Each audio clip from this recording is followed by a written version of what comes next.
Taking responsibility with a twist. Dirty texts, dick pics, and boiling over. Stop using boundaries, guys. You have an apology problem. You are holding yourself back.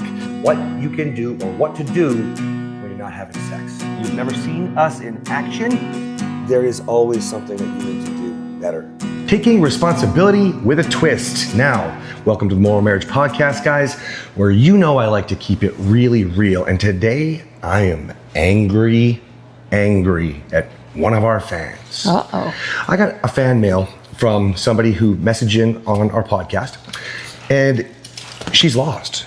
Her husband shared our podcast with her, and this is, well, I hope you're still listening. You're a fucking douche, dude.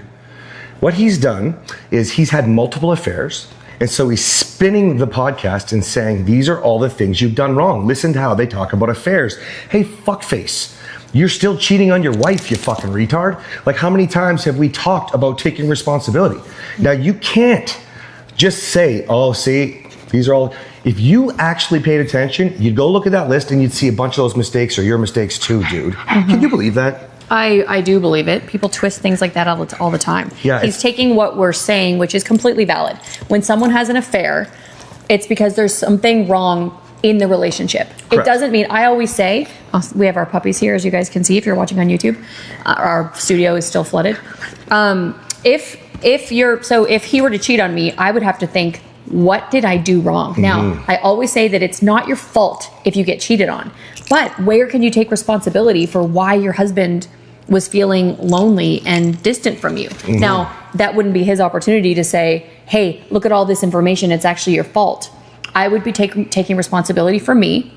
This is very theoretical because he's never going to cheat on me. Are you kidding? And he would be taking responsibility for him, and we would have to look at the continuum. We'd have to look at those 24 items on the cascaded betrayal and identify where we went wrong. But I can only take responsibility for me. I can't blame him. He can only take responsibility for himself. He can't blame me. And so it's about both of you taking responsibility for where the disconnection happened. Not saying, I had an affair because you did this. No, it's not about pointing the finger. No. It's about looking within yourself. Always. I think What you're a could I do little differently? harsh on the language, but I might be, but I do like this- appreciate your passion behind why he's spinning it. Here's the reason why I'm so passionate and I'm going to be that harsh man with you, okay? Whether you're a man or woman, whatever the thing is that you don't like, that disrespect that we talk about, you always have to look at taking responsibility for you.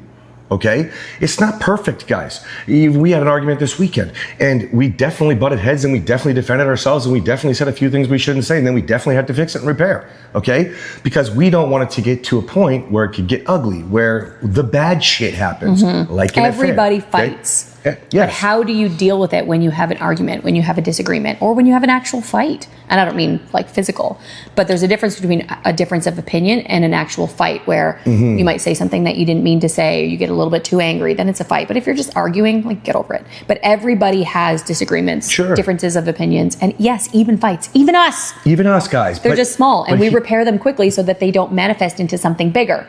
And how you repair them, first step really is to look at what you could do differently. How was I speaking to Kathryn? What was I saying? How was I responding? Was I reacting? And, and like, we actually go a step further. And sometimes we're like, but this is what we hear you teach, right? It's like a reminder, like it's an accountability thing.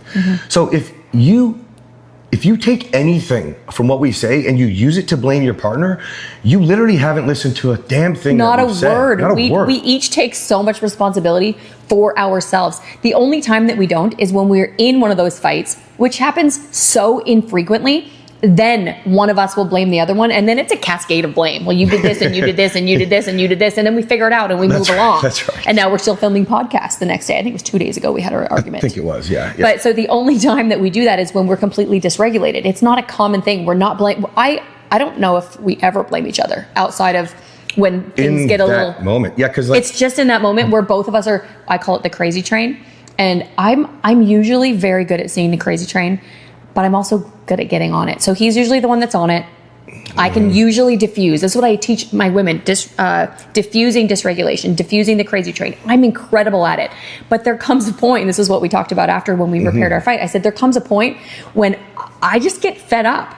And I don't like that side of myself, because if I am diffusing his contempt because he's dysregulated, and I get dysregulated, now there's no hope in the world for us to recover in that moment, because now I'm driving the crazy train, and now I'm actually worse than he was. But but it's all about diffusing, recognizing, and emotional regulation to help your partner and to connect during an argument or a difference of opinion. Yeah, and so how that looks, guys, is we don't go on and on and on. How many of you just continue to go on, right?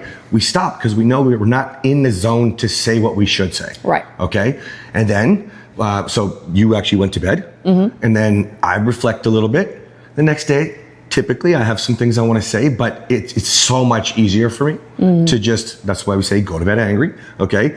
I'm not angry by the time I go to bed, but I have my things I want to say to Kathryn. Oh, I went to bed angry. And then I had a lot to say. What happens That's why is I went to in bed. that accountability for what we could do differently, okay? But then we're more receptive to one another the next day. Yes. Okay?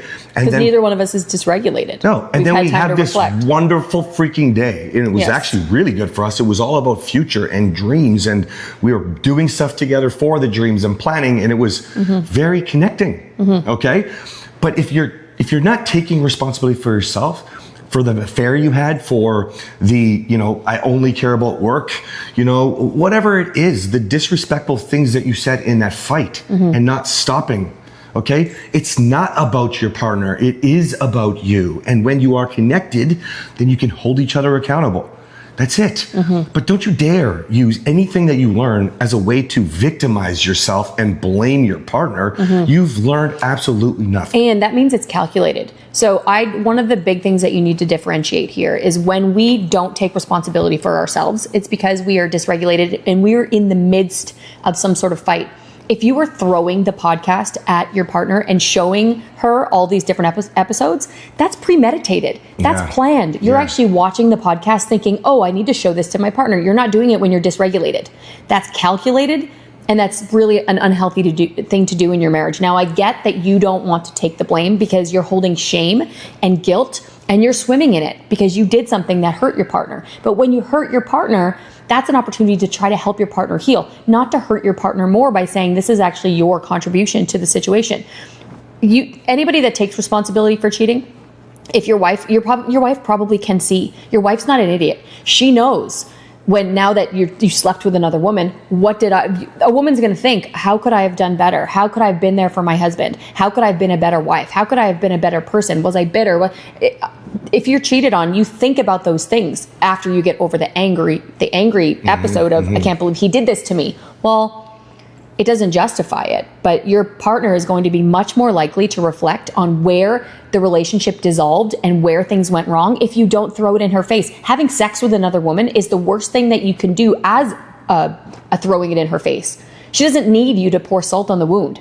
She doesn't need to be like, this is your fault. Now I'm getting angry at this guy. I don't know who this guy is, but I don't know. I'm angry with you, sir. Fan mail doesn't give us their name, but you guys, here's the thing. No matter what, you made a mistake. I don't care if we're talking about affairs or whatever. You guys are starting to figure out, if you're listening to this podcast, sometimes the world criticizes you for not understanding mistakes. Betrayal, though, is one that we all know. Okay, come on. And so, where I'm going with that is I didn't realize that not yelling and being angry every day wasn't normal. I had no idea. And should I have known? Looking back, yes. Because you know now. Because you know now. But you literally didn't know. I had no idea. But you definitely knew about the affair thing. So everyone knows that that's wrong. Everyone knows that. And most of the things, you do know what's wrong. Using my disrespect line. If you want to have respect, then give respect. When's the last time you were disrespectful? You know you shouldn't do it. So stop. Take responsibility no matter what it is. And yeah, the cheating is worse. I know it's worse. It's obviously worse. All I'm doing when I'm talking about the Gottman's cascaded betrayal, when I'm spinning a reel, when I'm saying the affair is your fault, is because I'm trying to get you to take responsibility. And I can't believe that you could ever see past that. And I dare say you'd rather manipulate your wife. No wonder you're cheating on her. Maybe she should just leave you. You can't take responsibility. Multiple affairs. If you're listening to this, fan mail, maybe you need to talk about an exit plan because he don't give a shit. All right? See you next time, guys. Bye.